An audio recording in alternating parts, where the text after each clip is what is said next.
আচ্ছা বেবি, এবার Valentine day তে তুমি আমারে কি গিফট দিবা? প্রথমে রোজ দিব, তারপরে চকলেট দিব, তারপরে কিস দিব, তারপর হাগ দিব। ওই, এই হাগা মুতা ঘরে করে আসবি, ভ্যালেন্টাইন ডে তে কেউ হাগে? এই তোমার ফোনে পাগলা গাড়ু দিয়ে ফোন আসছে, ওখানে কি তোমার আত্মীয় স্বজন থাকে নাকি? খবরদার, ভুলেও ফোন রিসিভ করো না, তাইলে কিন্তু তোমারে পাগল ভাইবে তুলে নিয়ে চলে যাবে। আমি কি পাগল নাকি যে আমারে তুলে নিয়ে যাবে? পাগলা গাড়ু দিয়ে তোমার কোন আত্মীয় আছে আমিও একটু শুনি। হ্যালো, কেমন আছিস মা? জামাই বাবাজি কেমন আছে? এত ঝামেলা আমি সহ্য করতে পারবো না। এই সংসারে হয় তোমার মা থাকবে, না হয় আমি থাকবো। আচ্ছা ঠিক আছে, তাইলে তুমি চলে যাও আর বাচ্চা রেখে যাও। তুমি কে আমার সন্তান আলাদা করার? আমার সন্তান আমার সাথেই যাবে। তাহলে তুমি কে আমার মায়ের সন্তান আলাদা করার? মায়ের এক ধার দুধের দাম কাঠিয়া গায়ের চাম। কি রে, কি হয়েছে তোর? শরীর খারাপ? আর বলিস না, মাথার থেকে পাও পর্যন্ত সব জায়গা ফুলে ফুলে উঠছে। ডাক্তার দেখাইয়া টেস্ট কর। সব ধরনের টেস্ট করছি, কোনো টেস্টে কিছু ধরা পড়ে নাই। তাইলে তুই এক কাজ কর, পোস্টমর্টম করে দেখ। এই কই তুমি, দেখো পেপারে কি লিখছে। কি হইছে? চিল্লাও কেন? তোমার জাত গোষ্ঠী কি পানিতে পড়ছে? প্রতিদিন পুরুষে শব্দ ব্যবহার করে 15,000 আর মেয়েরা করে 30,000। ঠিকই তো লিখছে। তোমাদের পুরুষদের এক কথা দুইবার না বললে তোমাদের কানে যায়? পাশের বাড়ির ভাবি মারা গেছে, সবাই জানাজা নিয়ে কবরস্থানের দিকে যাচ্ছে, সবার মুখে লা ইলাহা ইল্লাল্লাহু মুহাম্মাদুর রাসূলুল্লাহ।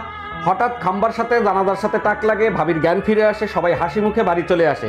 কপাল খারাপ, কিছুদিন পর ভাবি আবার মারা গেছে, সবাই জানাজা নিয়ে কবরস্থানের দিকে যাচ্ছে, সবার মুখে লা ইলাহা ইল্লাল্লাহু মুহাম্মাদুর রাসূলুল্লাহ। পিছন থেকে তার স্বামী এসে বলে, খাম্বা থেকে দূরে, খাম্বা থেকে দূরে, খাম্বা থেকে দূরে। এই টুম্পা, তোমার বোন রুম্পা আসছে, তারই কি আমার সম্বন্ধে কিছু বলছো? কই না তো, তোমার সম্বন্ধে রুম্পার কাছে তেমন কিছু বলি নাই তো। তাইলে 3-4 দিন হয়েছে সে আসছে, সে আমার সাথে কথা বলে না কেন? শুধু বলছি তোর দুলাভাই শীতে গোসল করে না, চুলকানি হইছে, তুই কাছে যাস না, তোরও হবে। এই কি বলছি শুনছো? আরে বাবা, না বললে শুনবো কি করে? আমার নেট অনেক স্লো কাজ করছে, কিছু একটা করো তো। তুমি এক কাজ করো, তোমার মুখের সাথে কানেক্ট করে নাও, মুখের মতো স্পিরিটও বেড়ে যাবে। এই কি বললা তুমি? তোমার মতো খারাপ মানুষ আমি পৃথিবীতে দ্বিতীয়টা দেখি নাই। তুমি এক কাজ করো, আমার চোখ দিয়ে দেখো, তোমার জাত গোষ্ঠীরে খারাপ দেখতে পাবা। একটা বাজে কথা বলবা না। ফোনে আমার নাম তুমি ওয়াইফাই দিয়ে সেভ করছো কেন? 1 মিনিট দাঁড়াও। হ্যালো শাশুড়ি আম্মা, আপনি না বলছিলেন আপনার মেয়ে করোনা পাস? হ্যাঁ জামাই 2020 সালে করোনা পাস করছিল। এখন তো মনে হচ্ছে ক্লাস 2 পাসও না, ওয়াইফাই পড়তিছে। দেখো, তোমার সাথে আমি রিলেশন রাখতে পারবো না, ব্রেকআপ। কিন্তু বেবি, তুমি তো সবসময় বলতা আমি তোমার স্বপ্নের রাজকুমার। হ্যাঁ বলছি তো, কি হয়েছে? তো হঠাৎ করে এমন কি হলো? এখন আমার ঘুম ভেঙে গেছে।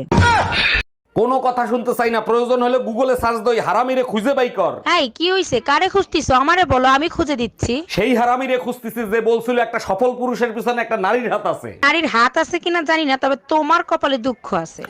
हम इसका पति है, हमको सिर्फ फांसी। এই একটা কথা শোনো, হ্যাঁ বলো। আর কতদিন আমরা এভাবে ঝগড়া করব? চলো দুজনে মিলে একটা সমাধান করে ফেলি। আচ্ছা বলো, কি সমাধান করতে চাও? তুমি মাপ চাবা আর আমি মাপ করে দিব। আচ্ছা ঠিক আছে। আসসালামু আলাইকুম আম্মাজান, শ্বশুর আব্বা কি আছে? থাকলে তার কাছে একটু দেন তো। ওয়ালাইকুম আসসালাম জামাই, তোমার শ্বশুর তো বাজারে গেছে, জরুরি কিছু দরকার হলে আমাকে বলতে পারো। বিয়ের সময় 50 ইঞ্চি টিভি দেওয়ার কথা ছিল, আপনারা টিভি দেন নাই কেন? আরে জামাই, দুইটা টিভি দিয়ে কি করবা? আমার মেয়ের আল্ট্রাসাউন্ড করে দেখো, ওর ভিতর টিভি আছে। আসসালামু আলাইকুম ভাবি, রমজান মোবারক। রোজা আছেন তো? ওয়ালাইকুম আসসালাম ভাই, আলহামদুলিল্লাহ রোজা আছি। প্রথম রোজা তো একটু কষ্ট হয়, তাই না ভাবি? জি ভাইজান, একদম ঠিক বলছেন। তা আপনার কষ্ট হচ্ছে নাকি? না ভাবি, আমার একদম কষ্ট হচ্ছে না। প্রথম রোজায় কষ্ট হয় তো, তাই প্রথম রোজা আমি রাখি না। টুম্পা ভাবিরে বলে দিছি আমার জামাই দিকে নজর দিয়া বন্ধ করেন, সোজা আঙ্গুলে ঘি না উঠলে আঙ্গুল বাঁকা করে ঘি উঠাবো। তুমিও না শুধু কথায় কথায় আঙ্গুল বাঁকা করে ঘি উঠাতে চাও কেন? ঘি গরম করে বের করে নিলেই হয়। সেই গরম ঘি তোর গায়ে ঢেলে আগুন ধরিয়ে দেবো। কি ব্যাপার, দাঁত সবগুলো বের করে দিয়ে এত হাসতেছো কেন? দুই মহিলা আম গাছের নিচে বসে কথা বলতেছিল, উপর দিয়ে একটা পাকা আম পড়ছে। আম গাছ দিয়ে আম পড়ছে, কাঁঠাল তো আর পড়ে না, এখানে হাসির কি হইলো? এক মহিলা বলতিছে জানুয়ারি মাসে পাকা আম আসলো কোত্থেকে? আম বলতিছে তোদের কথা শুনে আমি পাইকে গেছি। আচ্ছা ভাবি, আপনি আর আপনার শাশুড়ি যদি বাঘের সামনে পড়েন তখন আপনি কি করবেন? শাশুড়িরে বাঘের সামনে ধাক্কা দিয়ে আমি পালিয়ে যাব। আপনার শাশুড়ির মৃত্যুর মুখে ফেলে আসবেন? আমার শাশুড়িকে তো চিনেন না, তার সুপা শুনলে বাঘের বংশ শুদ্ধ আত্মহত্যা করবে। ভাইজান আপনারা রোজা থাকতে দেখি না, কিন্তু ইফতারি মাশাআল্লাহ সবার সাথে করেন, কাহিনী কি? ভাবি তারাবির শেষে হুজুর খুতবা দিছিল সবার সাথে ইফতারি করলে সওয়াব দ্বিগুণ পাওয়া যাবে। ও আচ্ছা, আর রোজা থাকলে কতটা সওয়াব হবে সেইটা হুজুর বলে নাই? অবশ্যই দিছে, আমি যখন গেছি তখন শুধু ইফতারির সওয়াবের কথাটাই শুনছি। এই জানো, পাশের বাড়ির রুম্পা বাবের মেয়ে না পলাই চলে গেছে। রুম্পা ভাবির মেয়ে পলায়ে চলে গেছে, এটা এত চিল্লে চিল্লে বলার কি আছে? মেয়ে ঠিক রাখতে পারে না, পলাই যায়, আর আমি বললেই দোষ। আরে ছাগল, কালকে থেকে আমাদের ছেলেরাও খুঁজে পাওয়া যাচ্ছে না। Bye bye tata good bye गया। ডাক্তার, প্রস্রাব করতে গেলে প্রচন্ড ব্যথা করে, কি করি বলেন তো? দাঁড়ান চেক করে দেখতেছি কি অবস্থা। সর্বনাশ, মেশিন খারাপ হয়ে গেছে। বলেন কি? আমি তো এখনো তো বিয়েই করি নাই। আরে আপনার মেশিন না, আমার চেক করা মেশিন।